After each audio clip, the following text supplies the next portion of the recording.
हम्म,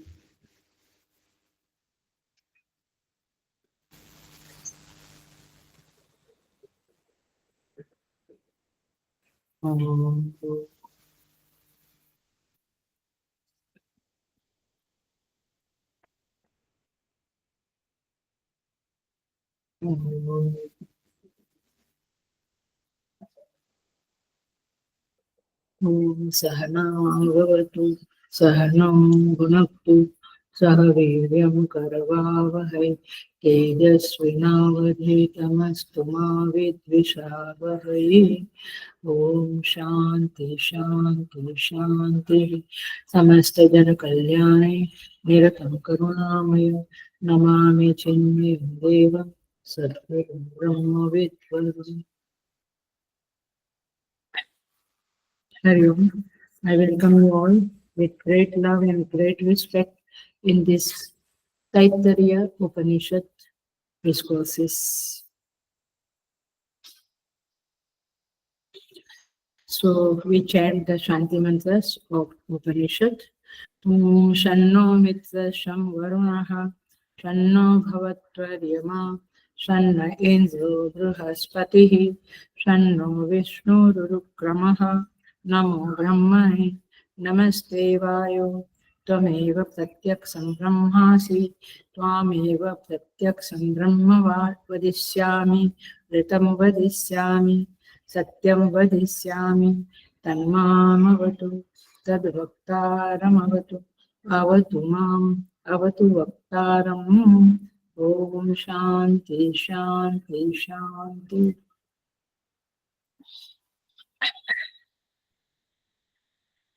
हम भृगुवल्ली में आए हुए हैं और भृगुवल्ली का छठा अनुवाक, सिक्स्थ अनुवाक हम करने जा रहे हैं। So we will chant the sixth अनुवाक। आनंदो ब्रह्मेति व्यजानात आनंदात् हि एव खलु इमानि भूतानि जायन्ते आनंदेन जातानि जीवन्ति आनंदं प्रयन्त्यभिसंविशन्तीति सैषा भार्गवी सैषा भार्गवी वारुणी विद्या परमे व्योमन् प्रतिष्ठिता य एवं वेद प्रतितिष्ठति अन्नवान् अन्नादो भवति महान् भवति प्रजया पशुभिः ब्रह्मवर्चसेन महान् कीर्त्या।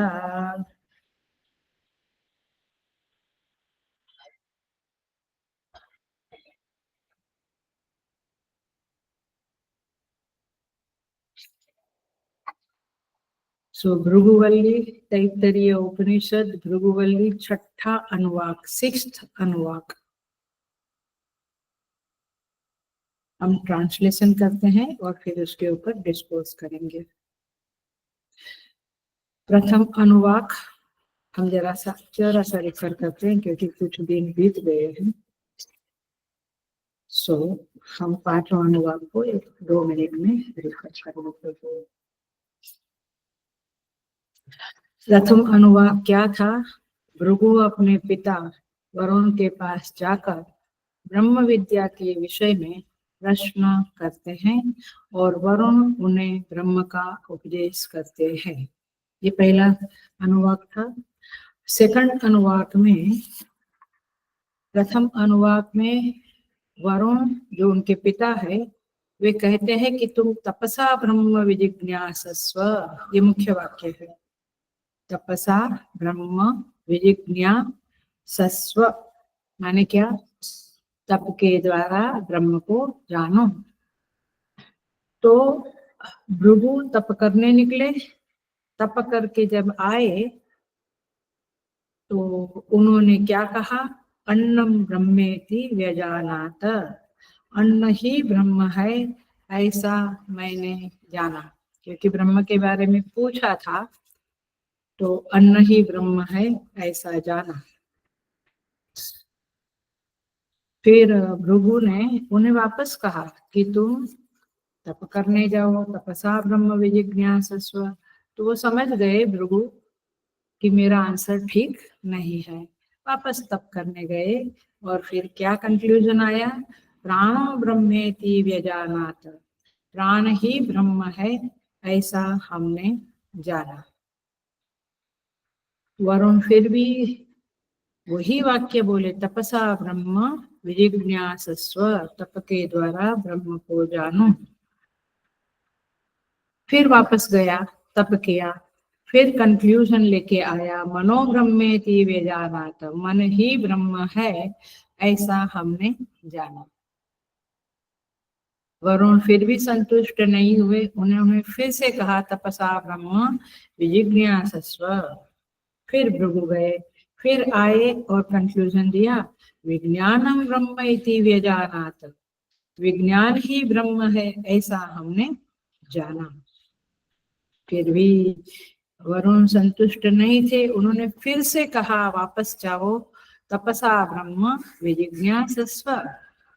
वे गए और अब की बार उन्होंने बहुत डीप साधना की, डीप तप किया और आए कंक्लूजन लेके षष्ठ अनुवाक में, छठे अनुवाक में, आनंदम ब्रह्म इति व्यजानात, आनंदो ब्रह्म इति व्यजानात, आनंद ही ब्रह्म है ऐसा उन्होंने जाना। अब वरुण कुछ नहीं बोले, मतलब कि कंक्लूजन राइट था। So this is the last answer. षष्ठ अनुवाक में कंक्लूजन पक्का आ गया, आनंद ही ब्रह्म है, इतना यहाँ पे आ गया। सो अब देखो, इसी मंत्र को, अनुवाक को हम पढ़ते हैं। आनंदो ब्रह्म इति व्यजानात, आनंद ब्रह्म है ऐसा जाना। क्यों? क्योंकि मूल बात क्या थी, मूल आंसर क्या था वरुण का, यतो वा इमानि भूतानि जायन्ते जाते जाते न जीवन्ति, माने प्रत्यभिसंविशन्ति, मतलब कि जिसके द्वारा ये भूतों का जन्म होता है, माने उत्पन्न होते हैं, जिसके द्वारा वे जीवित रहते हैं और जिसमें वे मिल जाते हैं, ये ब्रह्म है ऐसा उन्होंने परोक्ष रूप में ब्रह्म की डेफिनेशन बताई थी। बट देन वो क्या चीज है जिससे कुछ सृष्टि उत्पन्न हुई, लोग जीवित रहते हैं, फिर लोग उसी में मिल जाते हैं, ये क्या चीज है ऐसा प्रश्न आया। तो पहले अन्न बोला, प्राण बोला, मन बोला, विज्ञान बोला, कोई आंसर ठीक नहीं था। अब आनंद बोला, वरुण ने वो आंसर को स्वीकार किया। सो आनंदार्थी एव खलु इमानि भूतानि जायन्ते, आनंद से ही सारे प्राणी उत्पन्न होते हैं। आनंदेन जातानि जीवन्ति, आनंद में ही, आनंद के द्वारा ही वे जीवित रहते हैं। आनंदम प्रयन्त्य भी संविशन्ति थी, और आनंद में ही वे सब समा जाते हैं। तो ये आंसर सही रहा, माने हम सब लोग, ये सारी सृष्टि आनंद से उत्पन्न, आनंद के कारण ही जीवित है। यदि हमें कंटिन्यूअस दुख मिलेगा तो जीवित नहीं रह सकता इंसान, और फिर आनंद में ही हम मिल जाते हैं। सो ये यहाँ पे है, सैसा भार्गवी वारुणी विद्या परमे व्योमन प्रतिष्ठिता, कहते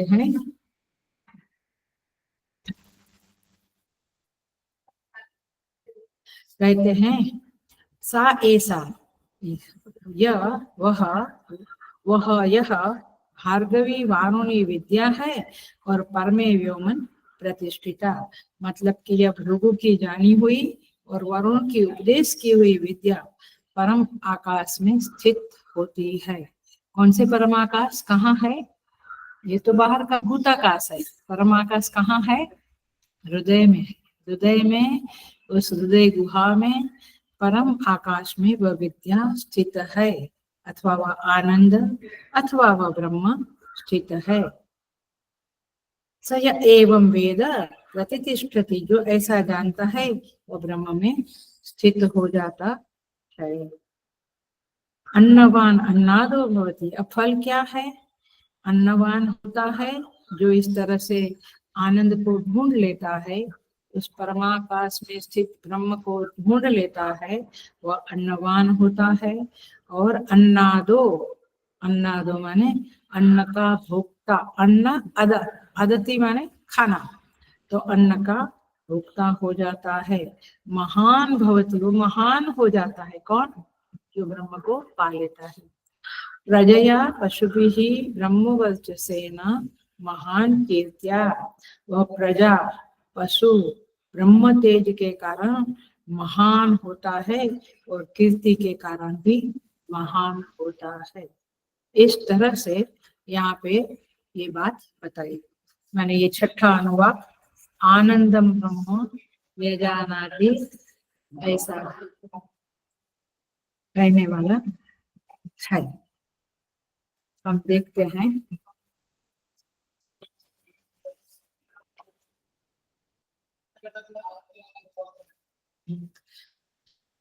भाष्य देखेंगे और फिर मैं उसको एक्सप्लेन करूंगी।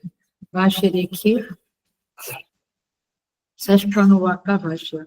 एवं तपसा विशुद्धात्मा, इस प्रकार तप से शुद्ध चित्त हुए भृगु ने प्राणादि में पूर्णतया ब्रह्म का लक्षण न देखकर, उसने देखा कि ये प्राण में ब्रह्म, प्राण ही ब्रह्म है, ये बराबर नहीं है, लक्षण पूरे पूरा सिद्ध नहीं होता है। सो फिर और धीरे धीरे भीतर की ओर प्रवेश करके तप रूप साधन के द्वारा सबकी अपेक्षा अंतरतम आनंद को ब्रह्म रूप में जाना। माने ब्रह्म क्या है? अब आनंद। ये कंसेप्ट धीरे धीरे बदलती जाती है। हमारे भी जीवन में जैसे जैसे हम ग्रो करते हैं, मेच्योर होते हैं, अपलिफ्ट होते हैं, वैसे वैसे हमारी कंसेप्ट भी बदलती जाती है। सो भृगु ने जाना आनंद को, ब्रह्म जाना। अतः जो ब्रह्म को, पेज नंबर 199, अतः जो ब्रह्म को जानने की इच्छा वाला हो, उसे साधन रूप से बाह्य इंद्रिय और अंतःकरण का समाधान रूप परम तप ही करना चाहिए। यह इस प्रकरण का तात्पर्य है। भृगुवल्ली के इस प्रकरण का क्या तात्पर्य है? तप ही साधन रूप में करना चाहिए। किसके साधन रूप में? इंद्रियां और अंतःकरण को एकाग्र करने के लिए तप करना चाहिए। हम क्या सोचते हैं? हम बड़े रिलैक्स होंगे, सोफा पे बैठेंगे, कॉफी पिएंगे, तब जाके हम ब्रह्म को पाएंगे। नहीं, तप करना चाहिए। ये पहला पैराग्राफ है। दूसरा पैराग्राफ भृगु और वरुण के द्वारा जो संवाद हुआ और जो वारुणी विद्या भृगु को मिली, उसके बारे में है। और तीसरा पैराग्राफ इस भाष्य में जो है वह है इस ब्रह्म प्राप्ति का फल क्या है। समझ में है? पहला क्या था? तप और आनंद ब्रह्म है, ये कंक्लूजन। दूसरा है वारुणी विद्या, वरुण ने जो उपदेश किया उसका मर्म है। और तीसरा है फल, माने ब्रह्म प्राप्ति का फल क्या होता है, वो तीसरे पैराग्राफ में बताया है। 3 पैराग्राफ है, करेक्ट। सो इस तरह से हम 3 विभाग में अथवा 3 स्टॉपेज में बात करेंगे, अथवा कहो कि हम डिस्कोर्स करेंगे। तो पहला है आनंदम ब्रह्मेति व्यजानात, ये टुकड़ा हम लेते हैं और इसी टुकड़े को पहले हम साफ करते हैं, क्लियर करते हैं माइंड में। आनंदो ब्रह्म व्यजानात। अब भृगु कहाँ पहुंचे? कंक्लूजन में आनंद तक पहुंच गए। इसके पहले क्या कहा था? विज्ञानम ब्रह्म व्यजानात, उसके पहले माना, उसके पहले प्राण, उसके पहले अन्न। तो अब जो विज्ञानम ब्रह्म व्यजानात बोला था, तो विज्ञान क्या था? कर्तृत्व, भोक्तृत्व, है ना, अहम, अहंकार। तो अब क्या हो गया? ध्यान से सुनना प्लीज।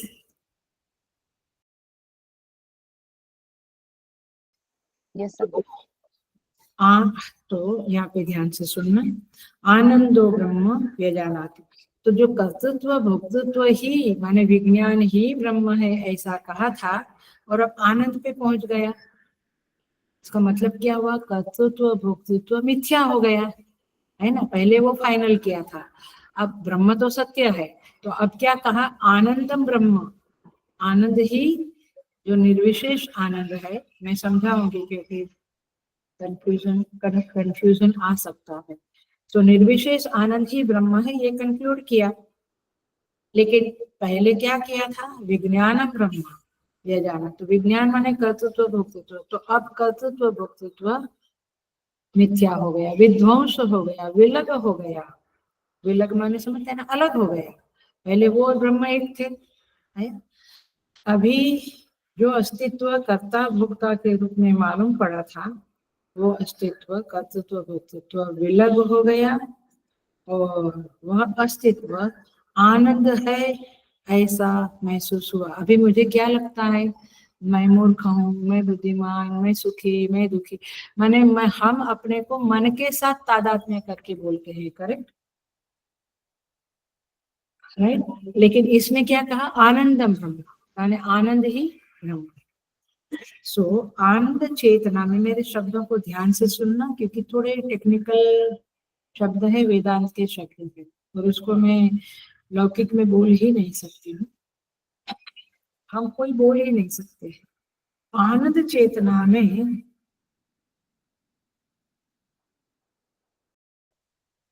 आनंद चेतना में जो चेतना स्वाभाविक रूप से आनंद रूपिणी है, यानी जो चेतना हमारी है, जो हमारा आत्मा है, वो आनंद रूप है। जो अस्तित्व स्वयं आनंद रूप है, उसमें कर्तृत्व भोक्तृत्व आकर वो अहम बना, राइट। कर्तृत्व भोक्तृत्व है तो आई आ गया, फिर मन प्राण शक्ति पंचमहाभूत सब कुछ प्रकट होने लगे। मूल क्या था? आनंद। और उस आनंद के लिए ही हम कर्म करते हैं, भोग करते हैं। यहाँ तक बातें साफ है। तो आनंद ही मूल बात है। आनंद रूप चेतना में अब क्या हो गया? जब आनंदम ब्रह्म व्यजानात सोचा तो, मैंने कंफ्यूजन किया तो आनंद रूप चेतना में वह कर्तृत्व भोक्तृत्व डुअरशिप एंजॉयरशिप यानी अहम, यह पिघल गया, माने गलित हो गया, वो अब नहीं रहा, और आनंद ही केवल अस्तित्व रूप में रहा। माने उस महापुरुष को, उस रियलाइज्ड बीइंग को, उस महात्मा को जिसको रियलाइजेशन आत्मज्ञान हो गया है, उसके अंदर अब डुअरशिप एंजॉयरशिप नहीं है, और है तो मिथ्या रूप में है। कुछ संसार में कर्म करने के लिए कर्म भी मिथ्या ही है, तो इसलिए वे अब उस आनंद को प्राप्त कर लेते हैं। वहां पे और कुछ नहीं है, कर्तृत्व भोक्तृत्व नहीं। सो यह है अपने अंदर डीपर डीपर डीपर उस आनंद को ढूंढने की साधना, और उसे ही श्रुति में तप कहा है। वरुण ने जो तप करने को कहा वो उपवास एंड मौन इत्यादि नहीं, क्या? चिंतन रूपी तप आया। शास्त्र के चिंतन रूपी तप करने को वरुण ने कहा और भृगु ने किया। और मन जब समाधान होता है, मन का समाधान माने सम्यक आधान, एकाग्र होता है शास्त्र चिंतन में, तब यह आनंद रूप ब्रह्म मिलता है। वैसे हम लोग भी समाधान करते हैं, एकाग्र होते हैं, कहाँ? उपास्य में, नाम में, रूप में, और किसी दिया में, एटसेट्रा एटसेट्रा। लेकिन भृगु ने जो समाधान किया वो कहाँ किया? शास्त्र के ट्रुथ में। The truth of the scripture he found out, and that was Anandam. So तत् कारण में उसके तप के अनुसार उसको प्राण ब्रह्म है, अन्न ब्रह्म इत्यादि मिला, बट अभी फाइनली उसको क्या मिला? आनंद ही ब्रह्म है। आया, पकड़ में आई बात क्या चल रही है। तो ये भृगु का परम आकाश में संक्रमण है, यह तप का उसका स्वरूप है। और थोड़ा सा ध्यान से सुनते हैं।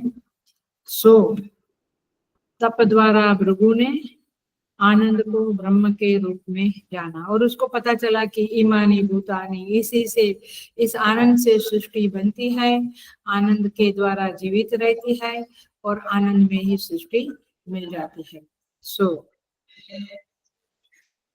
आप देखो, ध्यान से सुनना, अटेंशन प्लीज। हेलो। जो अहम में कर्तृत्व भोक्तृत्व है, वह अंततः आनंद रूपी अस्तित्व में लीन हो जाता है, मिल जाता है, माने खत्म हो जाता है। अस्तित्व में उसके कारण कोई परिवर्तन या बढ़ावा नहीं होता है, वृद्धि नहीं होती है। तो क्या हुआ, केवल ये जो सुपर इम्पोजिशन था, आरोप था, किसका, हमारे आत्मा के ऊपर, आनंद रूप आत्मा के ऊपर, जो कर्तृत्व भोक्तृत्व था, जो संकल्प विकल्प माने मन, जो क्रिया शक्ति माने प्राण, जो शरीर माने अन्न, ये सारे आरोप अब क्या हो गया, विगलित हो गया। शरीर रहता है बट बाकी आरोप विगलित हो जाता है, शरीर भी मिथ्या रूप में उसे मालूम पड़ता है। तो आरोप का अपवाद हो गया, super imposition got a negation in the knowledge of ब्रह्मज्ञानी। इसी को कहते हैं अहम का नाश हो गया, इसी को कहते हैं आनंद रूपी ब्रह्म को पा लो। पकड़ी बात, क्लियरली समझते हैं। सो ऐसा नहीं समझना, now be very careful to listen, बहुत अच्छी तरह से सुनना समझना। ऐसा नहीं है, हेलो, ऐसा नहीं समझना है कि ये जो अहम था वो अस्तित्वहीन हो गया, मैंने उसका अस्तित्व खत्म हो गया, मैंने मेरा अस्तित्व खत्म हो गया, ऐसा नहीं हुआ। क्या हुआ, ये प्रक्रिया में क्या हुआ,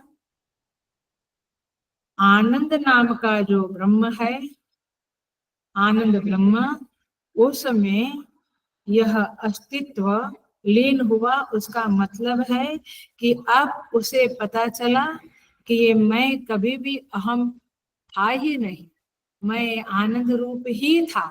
तो उस कर्तृत्व भोक्तृत्व की विशेषताएं थी, आरोप था, वह तप साधना के अंतर्गत झड़ गया। झड़ गया माने वो कंसेप्ट, हेलो ये शब्द बहुत इंपॉर्टेंट है, वह कंसेप्ट जो था कि I am the body, I am the mind, I am the प्राण, प्राण इत्यादि, वो कंसेप्ट अब बदल गया।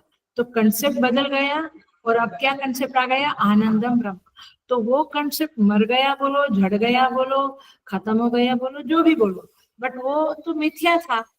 आया, तो वो कुछ था, एक वस्तु थी, तो एक वस्तु आनंद है, तो वो कर्तृत्व मर गया, आनंद रूपी नया अस्तित्व आ गया, ऐसा नहीं है। वो कर्तृत्व भोक्तृत्व स्वयं को जान गया, वो अहम स्वयं को जान गया कि मैं ही ब्रह्म हूँ, मैं ही आनंद स्वरूप हूँ, मैं कर्तृत्व भोक्तृत्व स्वरूप नहीं हूँ। पता चला, I am not the doer, I am not the enjoyer, मनोबुद्धि अहंकार निर्वाण षटकम। तो ये क्या है, पहले मेरा कंसेप्ट ये था, अब वो कंसेप्ट बदल गया और मैं समझने लगा कि आई एम आनंद स्वरूप।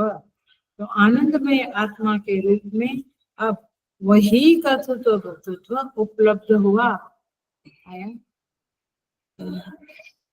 जैसे लड़की शादी करती है तो पहले मैं कन्या थी, अब मैं बहू बन गई, पत्नी बन गई, तो ये उसका कुछ बदलाव नहीं हुआ, बट वही व्यक्ति अब ये बन गई। वैसे वही अहम अब समझने लगा कि मैं तो आनंद रूप हूँ। इसे क्या कहेंगे, आनंदम ब्रह्म व्यजानात। पकड़ा, एक छोटा टुकड़ा है बट इसकी कितनी गहरी समझ है ये आप समझिएगा। देखिए और थोड़ा सा देखते हैं उसके बारे में ताकि और क्लैरिटी आए, क्योंकि रियलाइजेशन की क्लैरिटी आना जरूरी है। देखिए, जैसे आनंद नाम की जो चीज है, उसमें हमारी समझ के लिए हम दो विभाग करते हैं। एक है स्वाभाविक आनंद माने निर्विशेष आनंद, और दूसरा होता है लौकिक आनंद। ठीक है। अब जो स्वाभाविक आनंद है वो निर्विशेष है, लौकिक आनंद है वो विशेष आनंद है। तो मैं यही दो शब्द बोलूंगी, आप पकड़ के रखें। तो जो विशेष आनंद है उसमें दो विभाग फिर से है। क्या? व्यष्टि आनंद, समष्टि आनंद। अब समझा? व्यष्टि आनंद, समष्टि आनंद। तो ये जो व्यष्टि आनंद है अथवा समष्टि आनंद है, उसमें तारतम्य होता रहेगा। तारतम्य माने better best, good better best, ऐसे ऊपर नीचे होता जाएगा। लेकिन क्योंकि मनुष्य आनंद है, गंधर्व आनंद है, हमने पीछे देखा ब्रह्मानंद वाले में, तो इस तरह से तारतम्य होगा, बेटर बेस्ट होगा। तो आनंद विशेष की स्थिति में परिवर्तन होगा, लेकिन जो समष्टि आनंद है उसमें उसमें भी होगा, लेकिन जो निर्विशेष आनंद है उसमें कोई फर्क नहीं होगा, कम ज्यादा वाला मामला नहीं होगा। इसीलिए निर्विशेष आनंद को ब्रह्म कहा है, क्योंकि जो बदले वो क्या है? संसार है। जो ना बदले वो ब्रह्म है। यद रूपेण यद न व्यभिचरति इति ब्रह्म इति सत्यम, तो वही ब्रह्म है। तो अब आपको एक मुख्य वाक्य बोलती हूँ, क्योंकि वरुण ने क्या बोला था? यतो वा इमानि भूतानि जायन्ते। डिफिकल्ट नहीं जा रहा है ना? समझ में आ रहा है?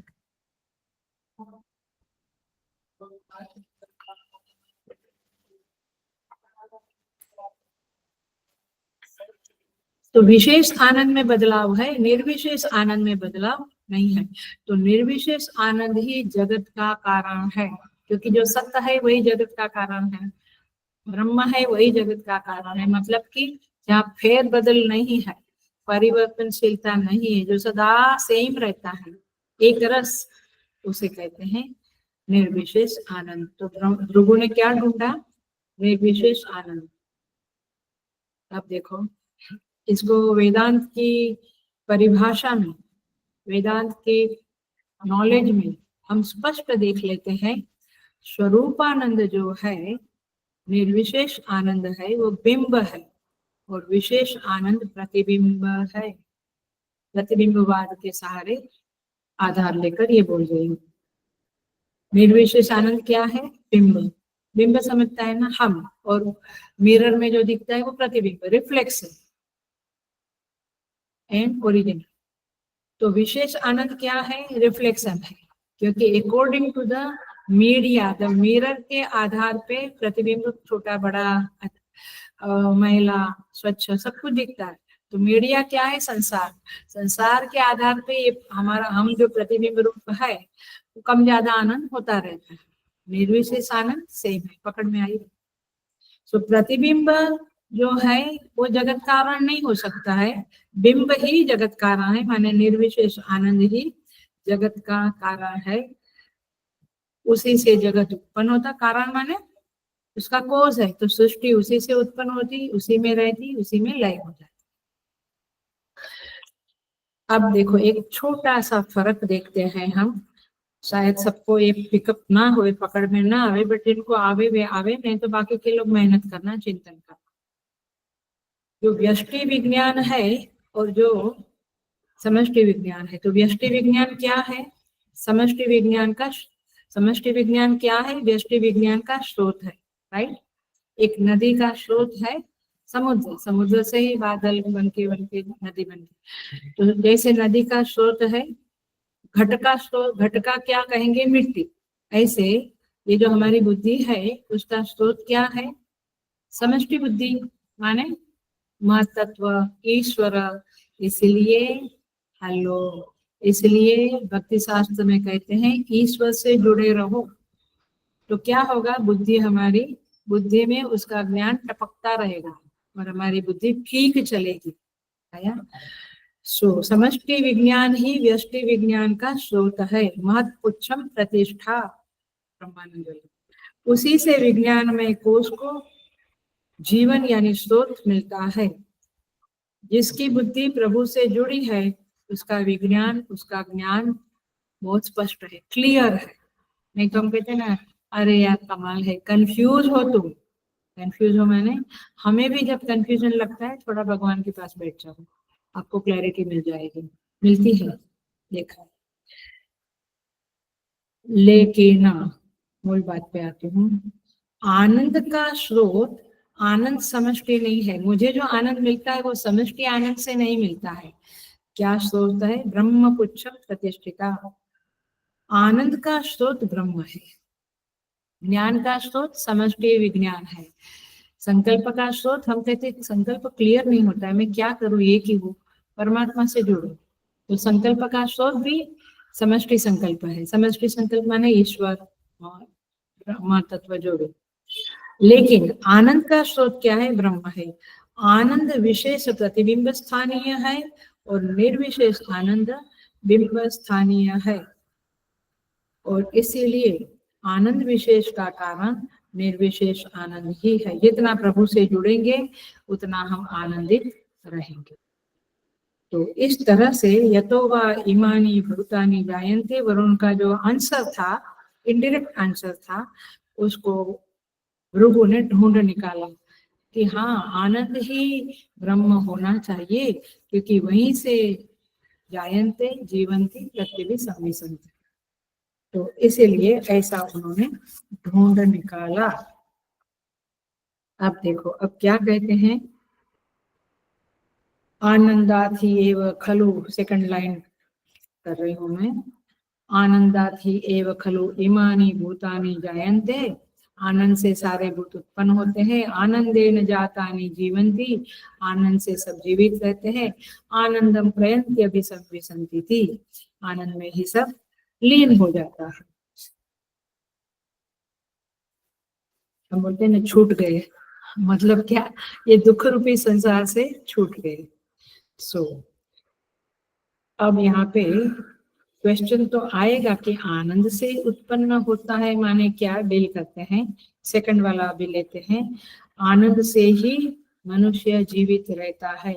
आप सोचिए, हम कर्तृत्व भोक्तृत्व से या संकल्पों से जीवित नहीं रहते हैं, वो कौन है? मूल हमें आनंद नहीं मिला तो हम जीवित नहीं रह सकते। कोई भी इंसान अत्यंत दुख में लंबे समय तक रहता है, या पागल होता है या आत्महत्या कर लेता है, राइट? तो इसीलिए प्राणन क्रिया भी नहीं कर सकता, आनंद नहीं तो श्वास लेने को भी अच्छा नहीं लगता, ऐसा होता है कब खत्म हो जाए। सो आनंद की आशा भी हमें जीने के लिए प्रेरित करती है, बट आनंद की आशा भी मिट गई तो आदमी जिंदा नहीं रह सकता है। तो ये तो जगत में प्रसिद्ध है, तो हमारा प्रत्यक्ष प्रमाण से ये बात तो सिद्ध हो गई।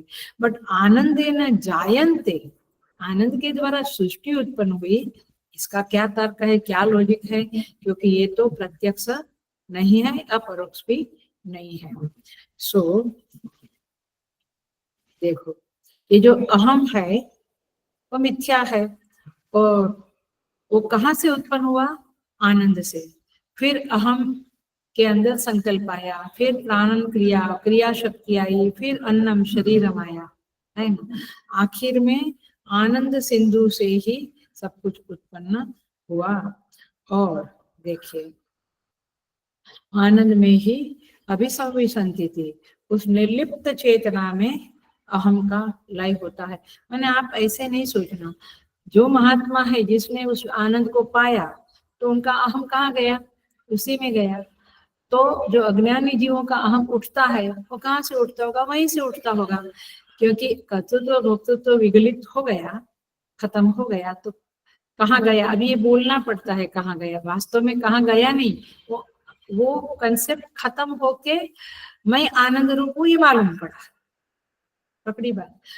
तो आनंद रूप से ही कर्तृत्व भोक्तृत्व उठा था अज्ञान दशा में, तो इसलिए आनंदेन जायन्ते आनंदेन जीवन्ति आनंदम एव प्रत्यभिसंविशन्ति थी।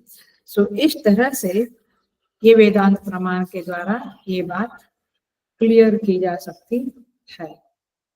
सो देखते हैं, देखिए इसका एक और सॉलिड प्रमाण हम देखते हैं वेदांत प्रमाण में। घट है वो कहाँ से उत्पन्न होता है? मिट्टी से। किसके कारण जीवित है? मिट्टी के कारण। ना, मिट्टी हट गई तो घट टूट गया है या? मिट्टी के कारण जीवित है, और जब टूट गया तो किसमें मिला? मिट्टी में, राइट। अब श्रुति माता कहती है कि आनंद के द्वारा ही समस्त जगत उत्पन्न हुआ, उसी के कारण जीवित है, उसी में मिल जाते हैं। जैसे जैसे घट है मिट्टी से उत्पन्न, मिट्टी के कारण जीवित, मिट्टी में मिल गया। तो तात्पर्य यह है कि सृष्टि के मूल में तो आनंद है, क्योंकि आनंद से उत्पन्न हुई है। तो सृष्टि दुखद क्यों है, ये प्रश्न आता है।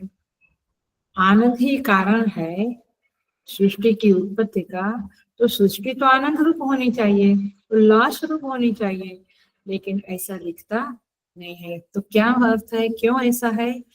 क्योंकि सुनना, ध्यान से सुन लेना, क्योंकि हम जैसी सृष्टि है वैसी उसे देखते नहीं है।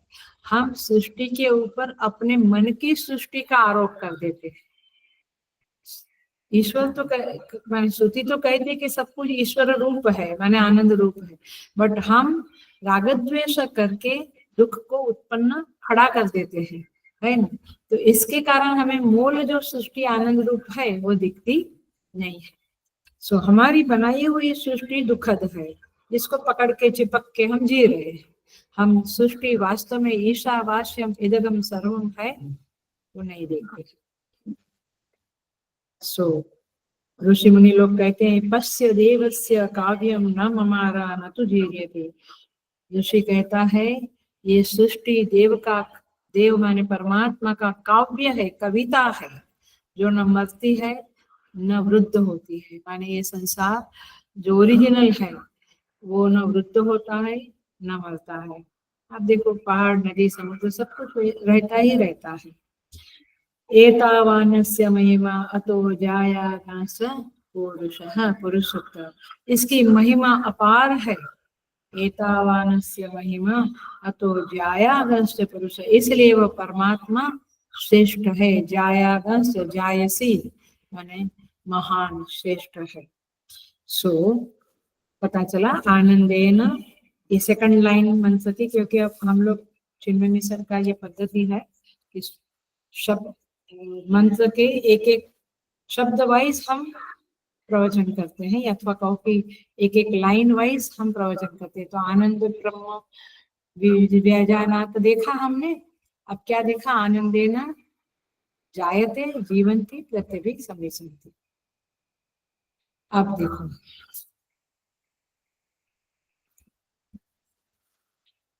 इसलिए इस आनंद में जब महात्मा ज्ञानी जन ब्रह्म ज्ञानी मगन हो जाता है तो वो बोल उठता है, कविता बोल उठता है, मन मगन भयो तब क्यों बोले। उसको क्या बोलने की जरूरत है? हम लोग बोलते हैं इसलिए हमको कुछ गरज है, कुछ स्वार्थ है, इसलिए बोलते हैं। मन मगन हुआ फिर क्यों बोले, हीरा पायो गांठ गठियायो, बार बार बांको क्यों खोले। हीरा पा लिया मैंने, आत्मा को पा लिया, अब बस हम अपने में मगन हो गए, हम बार बार क्यों बोले।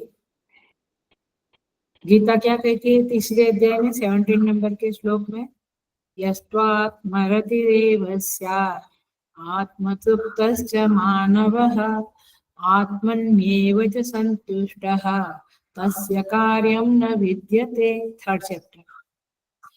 जो आत्मा से ही आत्मा में संतुष्ट हो गया है, आत्मा से तृप्त हो गया है, उसका कोई कार्य न विद्यते, उसे कुछ करने की अब जरूरत नहीं है। उसको खाना मिलेगा तो जिएगा, नहीं खाना मिलेगा तो मरेगा शरीर उसका, वो तो मुक्त हो गया है।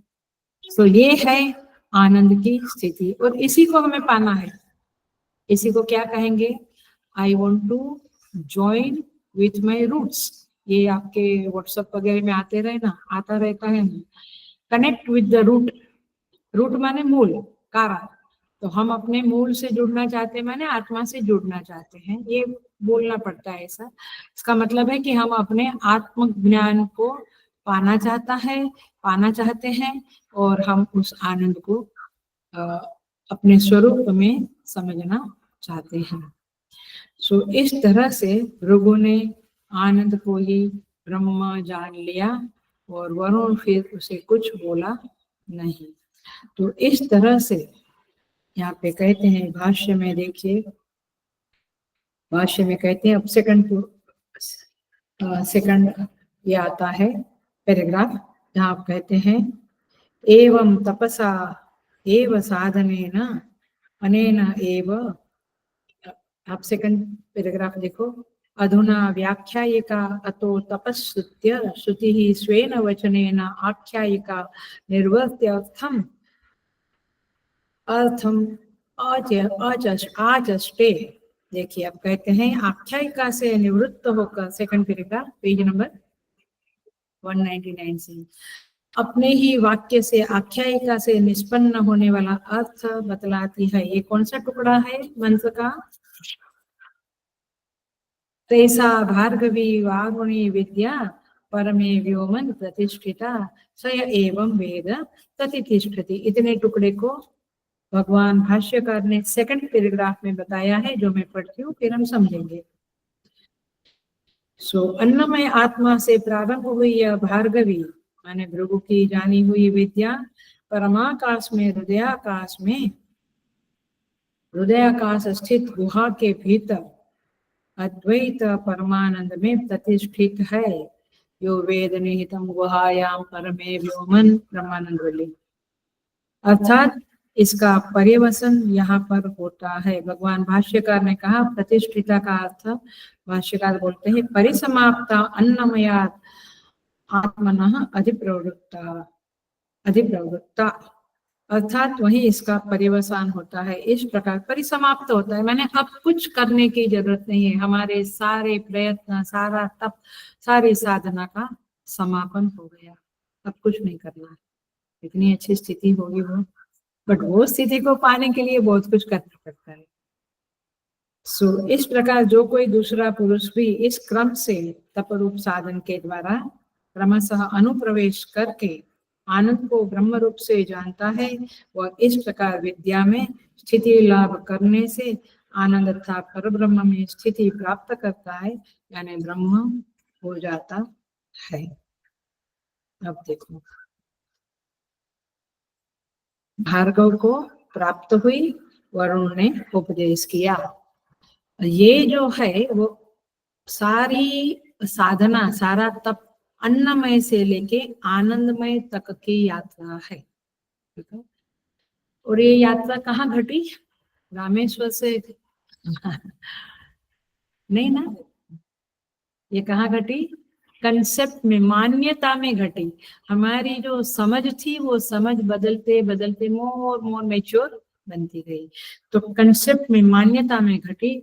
और इसीलिए अन्नम ब्रह्मेति व्यजानात जो कहा था, उसका अंडरस्टैंडिंग क्या था, अब उसको खोलते हैं हम। मैंने आचार्यों ने खोला है, स्वामी जी ने खोला है, पुराने कोर्स में खोला है। 2006 वाले कोर्स का ये नहीं है, उसका भी कुछ मैं बोलती हूँ, बट ये पुराना कोर्स है, 1996 या समथिंग लाइक दैट। सो यहाँ पे अन्नम ब्रह्म व्यजानति माने, अन्न माने पंचमहाभूत, ऐसा हमने कहा था। तो पंचमहाभूत को ब्रह्म मानो, ऐसे नहीं हो सकता। किसी पदार्थ को ब्रह्म मानने की बात ही नहीं हो सकती। तो किसको किसको ब्रह्म मानो? उस पंच महाभूत का, हेलो ध्यान से सुनना, पकड़ लेना, उस पंच महाभूत का जो अभिमानी है, माने पंच महाभूत शरीर कहो या संसार कहो, उससे जो तादात्म्य रखता है, आइडेंटिफिकेशन रखता है, अटैचमेंट रखता है, चलो माने उसे ही मैं मानता है, उस अभिमानी को भृगु ने ब्रह्म माना। पंचमहाभूत को ब्रह्म माना माने उस अभिमानी को ब्रह्म माना। पंच महाभूत को अलग अलग, ये आकाश ब्रह्म है, ये वो उपासना वाली बात आ जाएगी। वायु ब्रह्म है, वो बात तो उपासना की आएगी, ये तो ज्ञान है। तो उसने क्या किया, भृगु ने विश्व से विराट के साथ तादात्म्य किया। विराट के साथ तादात्म्य किया माने स्वयं को ही विराट समझने लगा, है ना। मैं किसी श्रीमंत के साथ तादात्म्य करूं तो मैं अपने को श्रीमंत मानने लगेगा। मैं किसी गुरु के साथ तादात्म्य करूं तो मेरे अंदर भी वो गुरु का गुरुपना आएगा। सो इस तरह से विराट के साथ तादात्म्य किया और फिर स्वयं को ही विराट रूप में पाया। और फिर क्या हुआ, तो विराट को स्वयं के रूप में पाया, मतलब कि सारी सृष्टि जो पांच भौतिक सृष्टि है उसे वह मुझे बिलोंग करती है ऐसा पाया। यदि मैं विराट हूँ, यदि मैं राजा के साथ तादात्म्य किया, मैं राजा हूँ तो प्रजा मेरी मेरी बिलोंगिंग है, मेरे अधिकार में है, ऐसा आएगा ना। तो उसने क्या पाया, सारी सृष्टि पे मेरा अधिकार है, ये मुझे बिलोंग करती है ऐसा पाया। जैसे मिट्टी है, चलो फिर से वेदांत वाला एग्जाम्पल, वो अपने से बने हुए सभी बर्तन को क्या मानती है, ये मेरे अधिकार में है, क्योंकि वो हटी तो वो हट गया, टूट गया, है ना, तो ये मेरे है, मैं ही इस रूप में हूँ, ऐसा उसने मिट्टी मानती है, बिलोंग करते हैं मुझे। ऐसे भृगु ने सारी सृष्टि को बिलोंग करती है सृष्टि मुझे, ऐसा समझा। तो माने क्या हुआ, बेसिकली कुछ उसने कुछ आदेश दिए और सृष्टि में कुछ हलचल हुई, ऐसा नहीं, उसका कंसेप्ट में बदलाव आ गया। पहले क्या मानता था, ये शरीर जितना है उतना मैं हूँ, अब क्या मानने लगा, सारी सृष्टि रूप मैं हूँ, आया, सृष्टि के साथ एकत्व माना। और फिर प्राणो ब्रह्म व्यजानात, फिर समष्टि क्रिया शक्ति के साथ माने हिरण्यगर्भ के साथ एकत्व माना, फिर समष्टि संकल्प के साथ एकत्व, फिर समष्टि विज्ञान के साथ एकत्व माना। मतलब कि समष्टि संकल्प, समष्टि कर्तृत्व भोक्तृत्व के साथ एकत्व माना। और फिर कंसेप्ट क्या बदला, आनंदम ब्रह्म, माने उस आनंद को ही, जो समष्टि आनंद है अथवा निर्विशेष आनंद है, उसको स्वयं के रूप में पाया। पकड़ी बात।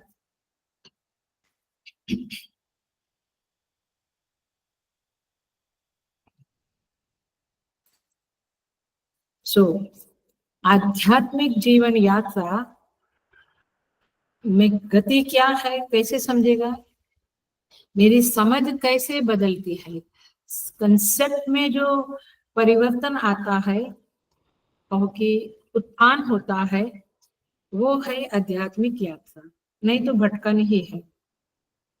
हम कई बार कहते हैं अब ये अच्छा हो गया, now I think I am growing, but मूल बात है कंसेप्ट कितना बदला। आपने 5 माला की 10 माला की तो बहुत ज्यादा ग्रोथ नहीं मानना, बुद्धि में कंसेप्ट यदि सही आ गया, समझ आ गई, तो फिर आपका ग्रोथ हो गया। सो गति जो होती है ना जीवन में, वो 3 तरह से होती है।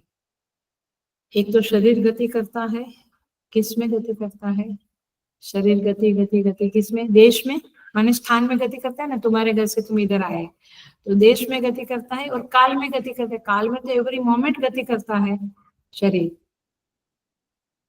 जो हमारा संसरण होता है, माने जन्म हुआ फिर मरण हुआ, उसे संसरण कहेंगे। तो जन्म मरण क्या है, परिस्थिति में गमन है।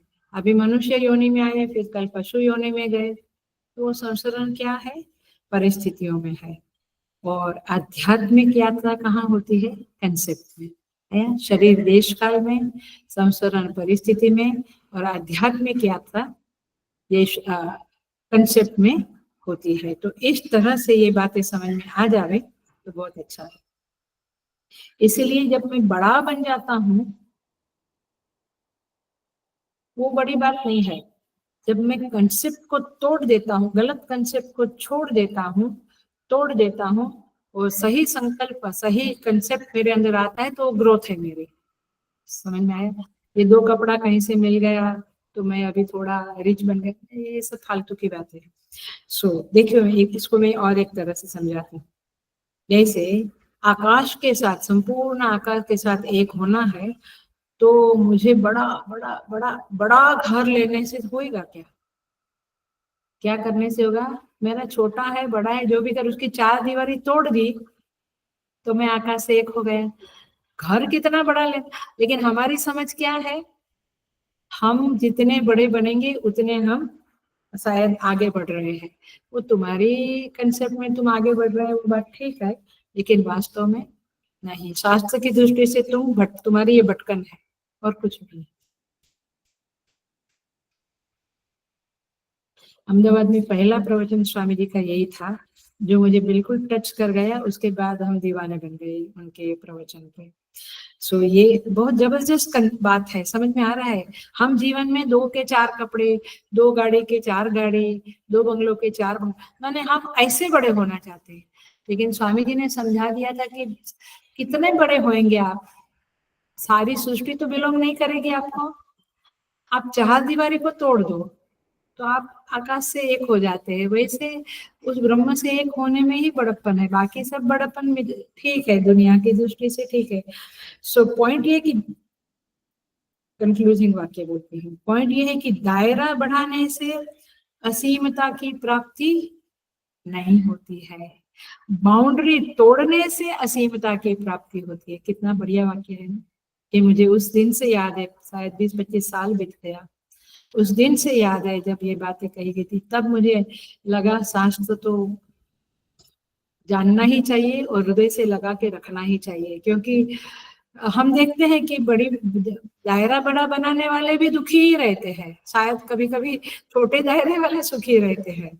सो दायरा बढ़ाने से असीमता की प्राप्ति नहीं होती है,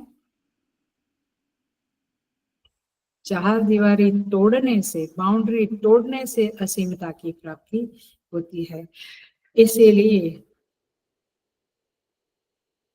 अपना अस्तित्व जैसा है जहां का तहां रखने से यात्रा होती है, क्योंकि एक विशेषता टूटी तो दूसरी विशेषता आती है। हमें विशेषता चाहिए ही नहीं। I don't want to be more rich, more intelligent, more चालाक, more smart. I don't want any विशेषता। विशेषताएं टूटने से निर्विशेष आनंद मिलेगा, विशेषताएं बढ़ाने से, आया ख्याल में अभी, नहीं मेरा बच्चा कराटे भी जानता है और दौड़ की रेस में भी फर्स्ट आया है, म्यूजिक में भी जाता है, कितनी विशेषताएं प्राप्त कर लो, बहुत कुछ फर्क नहीं पड़ेगा, शायद वो पागल हो जाएगा। मैंने देखते हैं आजकल पेरेंट्स के क्या ख्याल है। इसलिए शास्त्र को नहीं जाना तो आपके ख्यालातों में कोई खास फर्क नहीं पड़ेगा, और आपकी सच में यात्रा शुरू ही नहीं होगी, वो भटकन होगी, इधर से उधर, उधर से इधर। कहते हैं इसीलिए बाल विहार क्लास में भेजने को टाइम ही नहीं है बच्चे को। अरे तू बाल विहार क्लास में भेजेगा तो सारे क्लासेस हो जाएंगे, क्योंकि सारे क्लासेस की महत्ता पता चलेगी कि वो मिथ्या है, माने वो बहुत ज्यादा कुछ देने वाले नहीं है। ठीक है, संसार में थोड़ा बहुत आपको अहंकार बढ़ाने में मदद करेंगे वो सारी चीजें। गलत बोली? गलत बोली? हाँ सही तो, ऐसा कर नहीं बोली, ऐसा गलत नहीं बोली ना। सो इस तरह से यहाँ पे ये बात कही है, सा ऐसा भार्गवी विद्या, जो भृगु ने जाना वरुण ने कहा। वो कहाँ प्रतिष्ठित है? परमे व्योमन, परम व्योम में, परम आनंद में वह विद्या प्रतिष्ठित है। वो निर्विशेष आनंद प्रतिष्ठित है, रहता है वहां पे। भोक्ता भोग्य का विभाग नहीं है। देखो, और एंगल से समझाने की कोशिश कर रही हूँ। आनंद आनंदी का विभाग नहीं, मैंने कर्ता और भोक्ता और कर्म और भोग, इसके विभाग नहीं है। निर्विशेष आनंद है प्रतिष्ठिता। प्रतिष्ठिता का अर्थ भाष्यकार ने बहुत सुंदर किया है, परिसमाप्ता। सब कुछ समाप्त हो गया, वो आनंद मिल गया जिसे ढूंढने के लिए मैं हजारों हजारों करोड़ों जन्मों से भटक रहा था, वो समाप्त हो गए। सो ब्रह्म विद्या का प्रवाह अन्नमय आत्मा से शुरू हुआ था और परम अद्वैत आनंद में प्रतिष्ठित हो गया, समाप्त हो गया। सो इस तरह से गोमुख से गंगा सागर तक जैसे गंगा की यात्रा है, वैसे ये ब्रह्म विद्या की नदी बहती है, और इसे हमें समझ लेंगे।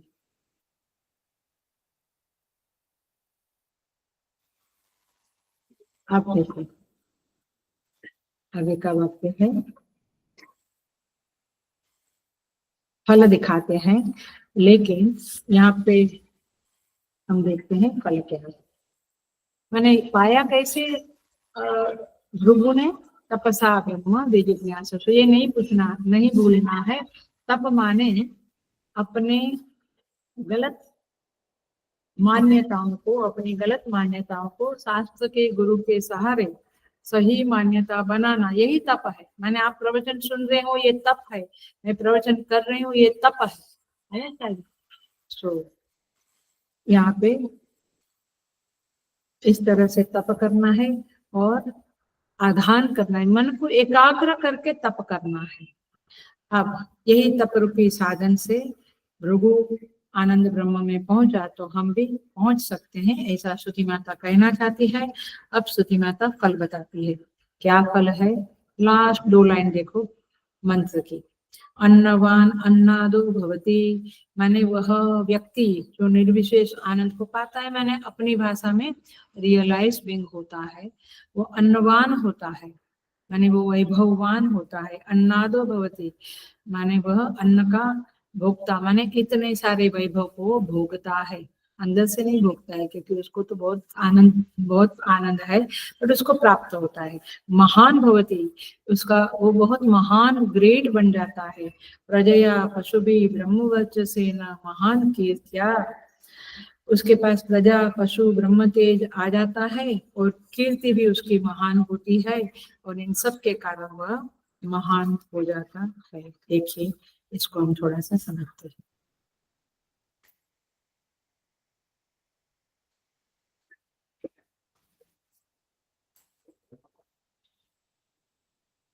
ये एक प्रकार से दुष्ट फल है, दिखने वाला फल है। वो रियलाइज हुआ या नहीं होता वो हम नहीं जान सकते हैं, वो अदुष्ट फल है, लेकिन ये दुष्ट फल है। क्या कहते हैं?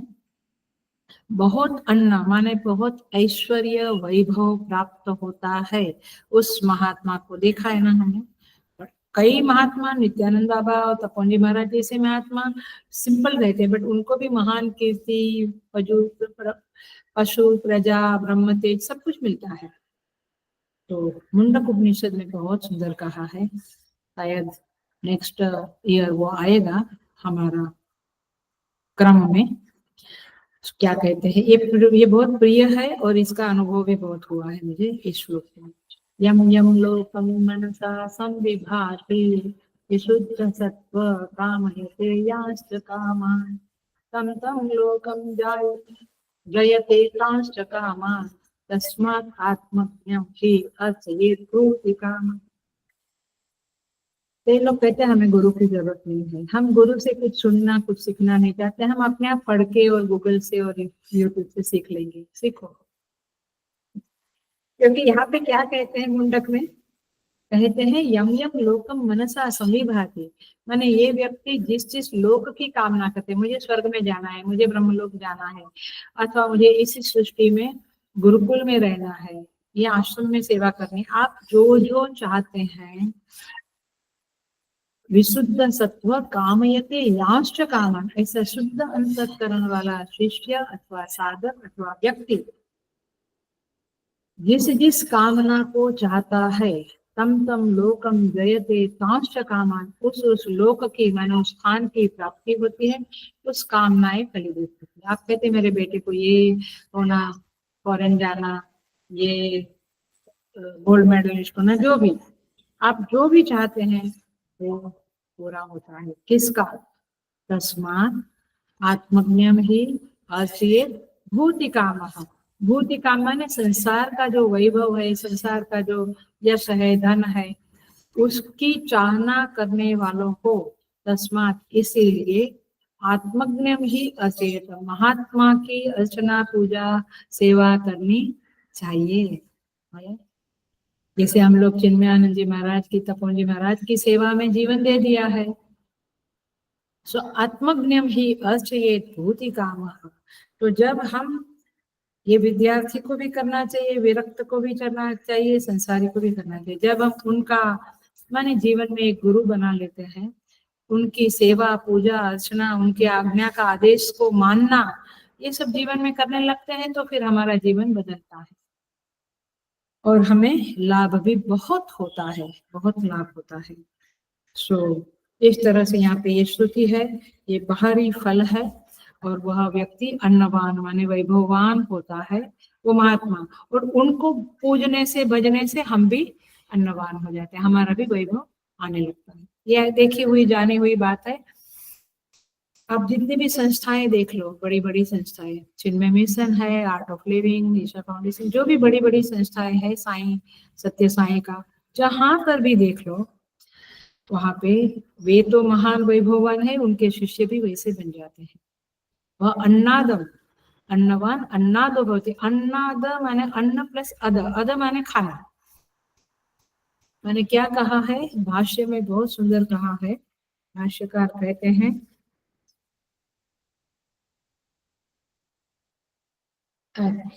दीप्ताग्निर्भवति, क्या शब्द दिया है, अन्नाद, पेज नंबर आई थिंक 200 आएगा। वह अन्नाद शब्द का भाष्यकार ने अर्थ है दीप्ताग्निर्भवति, माने वह उस भोग को भोगने के लिए कैपेबल होता है।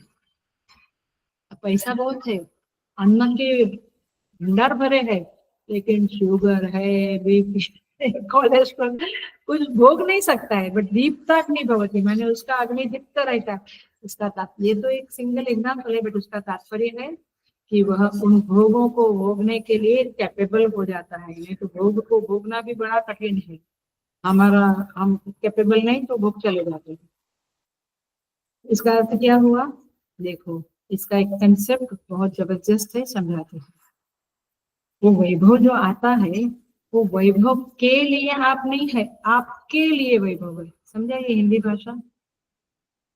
अर्थात वैभव की महिमा आपसे नहीं है, वैभव के कारण आपकी महिमा नहीं है, आपके कारण वैभव की महिमा, ऐसा आपका अस्तित्व होना चाहिए, अथवा ऐसा हो जाता है। सो बहुत बार लोग अन्न के लिए जीते हैं, मतलब जैसे कि कल मिलेगा ही नहीं। हम जीने के लिए अन्न खाते हैं, बट अन्न के लिए हम जीते हैं, माने अन्न, अन्न दिन रात खाना, खाना, खाना माने भोगना, शब्द स्वरूप। तो तात्पर्य यश के लिए जीते हैं, महान के क्या यश। आप देखो, ये थोड़ा हिंदी भाषा वाला वाक्य है, आप यशारूढ़ हो, यश के ऊपर आरूढ़ हो, या यश आपके ऊपर आरूढ़ है। यश आपके ऊपर आरूढ़ है माने क्या, आपको यश मिलता है बराबर है, बट यश आपके ऊपर आरूढ़ हो गया, चढ़ गया, इसका मतलब क्या हुआ कि आपको यश मिला, किसके कारण? चलो हमारा ये प्रवचन, बहुत अच्छा प्रवचन करते, 10 20 50 100 लोगों ने साल भर कहा, फिर धीरे धीरे क्या हो गया, वो यश का नशा चढ़ गया, और यश का नशा चढ़ गया, यश बैठ गया सर पे। जैसे पनिहारी लोग घड़ा संभाल के रखती है ना, चलती है ना, पानी का घड़ा भर के, ऐसे फिर उस यश को संभालने में साधक लग जाता है। ओ मुझे यश का, I have name and fame, अब वो यश को कम नहीं होने देना है। तो प्रवचन में भी बहुत कॉन्शियसनेस आती है, और चलते फिरते खाते पीते मेरा यश कहीं कम ना हो जाए, लोग मुझे बदनाम ना करें। तो किसके ऊपर? तो यश मेरे ऊपर आरूढ़ हुआ कि मैं यश के ऊपर आरूढ़, यश मेरे ऊपर आरूढ़ हो गया, तो फिर जिंदगी तो बहुत सहज नहीं रही। तो यश का सिंहासन है आपके अंदर, या फिर यश के ऊपर आप आरूढ़ है, या यश आपके ऊपर आरूढ़ है। माने कहने का तात्पर्य है कि यश का भार लेके आप चलते हो, या यश के सिंहासन पे आराम से रिलैक्स बैठे हो। तो इसको कहते हैं अन्नवान अन्नादो भवति। उसके जीवन में वे श्रुति कहती है प्रजया, माने बच्चे हैं तो बच्चे भी, माने बड़ा फैमिली होता है, कजिन दिस दैट, बहुत सारा, नहीं तो शिष्य लोग बहुत होते हैं, नहीं तो चाहने वाले बहुत होते हैं, सब अर्थ ले सकते हैं। प्रजा पशु भी, पशु भी माने पहले पशु ही धन होता था, अब उनके पास बहुत धन आ जाता है, सोना चांदी देश से। हमने गणेशपुरी में ये देखा है, मुक्तानंद बाबा के पास बहुत सोना चांदी था, क्योंकि मैं फाइनेंस में थी, फाइनेंस में सेवा करती थी, तो तिजोरी कभी खोलना पड़ता था। जबरदस्त सब कुछ बहुत रहता है, और धन भी मैंने कभी वहां पे कोई क्या बोलते फ्लायर नहीं देखा, कोई अपील नहीं देखी, वहां कभी पैसा मांगते नहीं थे, कहीं जाते नहीं थे, इधर उधर जाके प्रचार प्रचार कुछ नहीं। अभी भी आप देखो टीवी वीवी में हल्का फुल्का आने लगा है, बट सालों तक कुछ भी टीवी वीवी कहीं पर भी वे प्रचार नहीं करते थे। बाबा जी कहते थे कि ऊपर वाले जिसको भेजेगा वो आएगा, लेकिन ये ऐसे आते थे लोग कि 24-24 घंटा बाबा जी को बैठना पड़ता था दर्शन के लिए, इतनी लंबी लंबी लाइन लगती थी गुरु पूर्णिमा वगैरह में। So the point is this की उसके पास प्रजा, पशु, ब्रह्म वर्चस्व, ब्रह्म तेज आता है। ब्रह्म तेज का अर्थ है क्षमा, दमा, शांति, जो 18वें अध्याय में बताया है ब्राह्मण का क्या लक्षण है, वो सब आता है। सो तात्पर्य ये है इसका। और महान कीर्ति मिलती है, क्यों मिलती है? क्योंकि उसका जो आचरण है वो शुभ आचरण है, संस्कृत आचरण है, मांगलिक आचरण है, इसलिए उसको कीर्ति भी मिल जाती है। तो इस तरह से क्या फल बताया? प्रजा, पशु, ब्रह्म तेज और कीर्ति, ये सब कुछ उस व्यक्ति को मिलने लगता है। और ऐसे ही वे चाहते नहीं है, लेकिन वो मिलने लगता है, और सालों तक मिलता रहता है। जब तक के जीवित है तब तक भी, और फिर उनका जैसा प्रारब्ध में लिखा है वैसे उनके जाने के बाद भी वो संस्था ऐसे चलती है। सो देखिए मुख्य रूप से क्या फल दिया? अन्नवान अन्नादो भवति महान भवति। तो अन्न माने भोग्य वस्तु, भोग्य वस्तु माने धन, विद्या, सब कुछ ले लो। देखिए इसका क्लासिकल एग्जाम्पल है रमन महर्षि। ब्रह्म विद्या थी, ब्रह्मज्ञानी थे, और उनका कितना फला फूला, आज तक उनके मैगजीन बुक्स निकलती है। रामकृष्ण परमहंस, आज तक पूरे वर्ल्ड में रामकृष्ण परमहंस के आश्रम है। तपोवन जी महाराज कुछ नहीं था, लेकिन वैभव है, क्यों? क्योंकि उनके ही नाम से सारे आश्रम खुल रहे हैं और खुले हुए हैं। ऐसे ही श्रृंगेरी वगैरह मठ जो है, शंकराचार्य मठ, वहां पर भी वैभव है। चंद्रशेखर सरस्वती जी का नाम सुना होगा, परमाचार्य बोलते हैं, साउथ इंडियन लोगों को पता होगा। कितना बड़ा वैभव, मैंने हजारों लाखों लोग आते हैं उनके पास, राष्ट्रपति, प्रधानमंत्री, सब लोग आते थे। इंदिरा गांधी भी उनके पास जाती थी। उनकी बायोग्राफी है चंद्रशेखर सरस्वती की, जो लोग पढ़ना चाहे जरूर पढ़िएगा। मैंने पढ़ी है, अभी मेरे पास मिलती नहीं है, मैंने किसको दिया था पता नहीं। सुपर्ब है ये। पढ़ने से हमें हिंदुस्तान के, भारत के ऋषि मुनियों का जीवन कैसा होगा, अथवा आत्मज्ञानी महात्मा लोग कैसे होते हैं, उसका पूरा परिचय मिलेगा। बहुत 500-700 पेज की नहीं है, 200-250 पेज की है बुक, जबरदस्त है। तो चंद्रशेखर सरस्वती जी ही जब इंदिरा गांधी आई तो आधे घंटे दरवाजा नहीं खोला था, तो जब खोला तो उन्होंने आशीर्वाद की मुद्रा में इंदिरा को आशीर्वाद दिया। बट वो मुद्रा जो बनाई थी हाथ के आशीर्वाद की, तो वो लोगों ने हाथ को ही अपना चुनाव का चिन्ह बना दिया था। सो तात्पर्य यह है कि महापुरुष लोग बहुत ही जबरदस्त होते हैं। वे स्वयं तो अपरिग्रही होते। तपन जी महाराज के पास क्या था? 2 आसन और 1-2 कमंडल, 1-2 कपड़े, कुछ नहीं था, लेकिन सारे सत्ता केंद्र उनके आसपास घूमते थे। मैंने चंद्रशेखर सरस्वती जैसे महापुरुष के आसपास ही सारे मिनिस्टर, प्राइम मिनिस्टर सब घूमते रहते थे। सो ऐसे ये बगलामुखी माँ का जो स्थान है दतिया, वहां के महाराज के पास भी सब बंसी बंसी लोग घूमते रहते थे। नित्यानंद बाबा जो गणेशपुरी के हैं, उनके आसपास भी बड़े बड़े महात्मा लोग भी और सत्ताधारी लोग भी आते थे। अपने गुरुदेव भी 2 बार गए हुए हैं। सो पॉइंट इज दिस की वैसे उनके पास कुछ नहीं, लंगोट पहनते थे नित्यानंद बाबा, तो कुछ था ही नहीं उनके पास, लेकिन अन्नवान अन्नादो। समर्थ रामदास भी लंगोट थे। पूरा शिवाजी महाराज का राज्य उनको मिला, उन्होंने दे दिया वापस। मैंने कहा कि तुम निमित्त बन के राज्य करो। सो तात्पर्य ये है कि जो आत्मज्ञानी बन जाता है, रियलाइजेशन को पाता है, निर्विशेष आनंद में प्रतिष्ठित हो जाता है, उनके पास सारी दुनिया नमस्कार करने आती है, झुकती है और उनके वचन सिद्ध हो जाते हैं। वे जो बोलते हैं, वे जो आशीर्वाद देते हैं, वो सिद्ध होते हैं। रामायण में एक प्रसंग है, संपाति, नाम सुना है? जब वानरों के सामने गया तो उसके पंख जल गए थे, तो पंख आ गए, नए पंख आ गए। किसके कारण? वानरों के दर्शन करने के कारण। क्यों? क्योंकि वानर किसके थे? भेजे हुए राम जी के, वे राम जी के शरण में थे। तो मतलब ये हुआ कि जिनके पास वैभव है, उनके शिष्यों के पास भी कुछ कुछ आ जाता है, जिसके कारण लोगों को कुछ कुछ उनका अभिलाषाएं पूर्ण होती, इत्यादि इत्यादि हो जाता है। फिर वही संपाति ने जब कहा वानरों को, तुम स्वयं प्रभा के पास जाओ, वो तुम्हें रास्ता बताएगी कहाँ सीता जी है, और ये लंका का रास्ता बताएगी। तो ऐसा ही हो गया। ईसा मसीह क्रिश्चियनों के गुरु, क्या था उनके पास? कुछ भी नहीं।